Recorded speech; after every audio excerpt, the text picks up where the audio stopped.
Hello, I'm Rachel and welcome to Posture Positive, a collective of voices and hopefully action changing the future of postural care.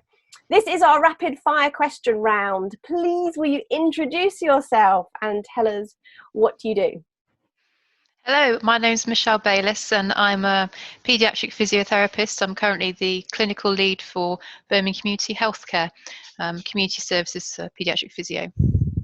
Fantastic, Michelle. Thank you so much for joining us.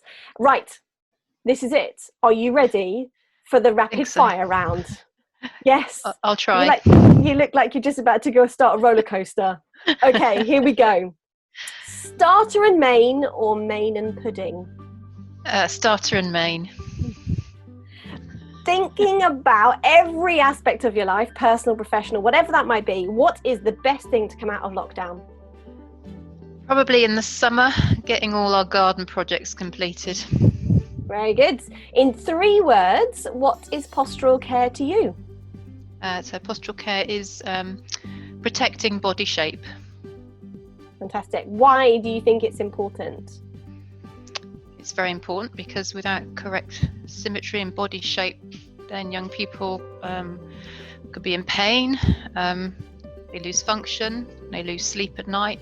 The whole family then loses sleep at night, so it's important to be able to move freely as best you can, to be as active as you can, and to stay comfortable and functional. Fantastic. What new ways of doing things did you introduce during COVID-19? So our team, we set up an advice line for families and for anybody who had a concern about a child who was already referred to our service. So we had quite a lot of calls about postural care and equipment actually. So it's manned every day, Monday to Friday, by a physiotherapist, a qualified therapist, and they were able to basically give some clinical advice, triage. If there were any cases where we thought actually, we need to go and see this child, then it was the line that they could call and have that conversation, and that decision could be made. We opened the advice line, which was brand new and has worked really well. Fantastic. And how did that go down with the people around you?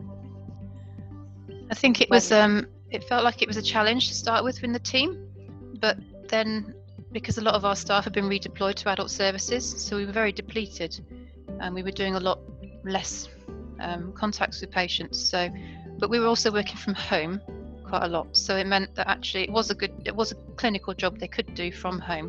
So it actually went down in the end quite well, even though it was challenging to start with because it was new. But the responses we got from families and from other health professionals who called the line have all been very positive.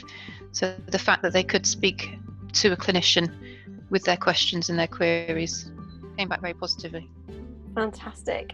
So someone who's thinking about doing the same thing, what advice would you give them as they're just about to start off on an advice line adventure?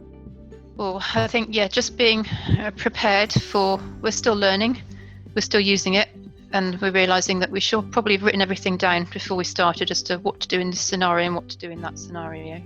So I guess a little bit of planning, learn from other people, because we were copying OT and SLT in our team who've already got advice lines up and running for various reasons. But learn from other people, copy what they've done, rally the team around, because it's still literally how we're running it at the moment. The therapists are volunteering their days to do it, so we will be timetabling it in future, but currently we're still relying on the staff to volunteer for it. Just giving them the support they need, to give them some scenarios, sort of give them some information on what kind of things to expect to call and what sort of advice they can give to families. That's really helpful, and we will be dropping in the blurb at the bottom of this YouTube clip. We'll be giving any information that you can share with regards to doing that. That's fantastic. Okay, in your last question, in your postural care role, what 2 things would make a really big difference to you? In my postural care role, I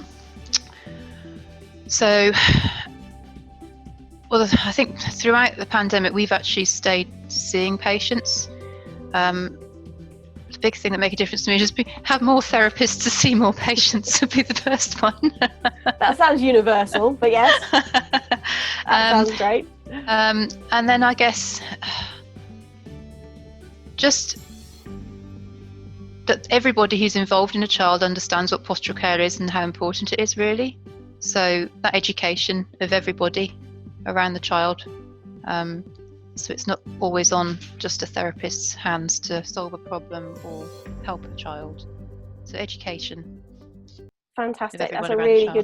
That's really wonderful. And that's something that came out of the Postural Positive report that we did about that key thing about it not just being, like you say, the responsibility of one, but when we're all doing it, whether that's other allied healthcare professionals or families or paid support workers, whatever. Thank you so much, Michelle. That's been fantastic, really helpful. If you're watching, subscribe. It's probably here and here for the Postural Positive Collective YouTube channel. See us on Facebook and Twitter. Goodbye from me. And thank you very much. Bye-bye. Goodbye.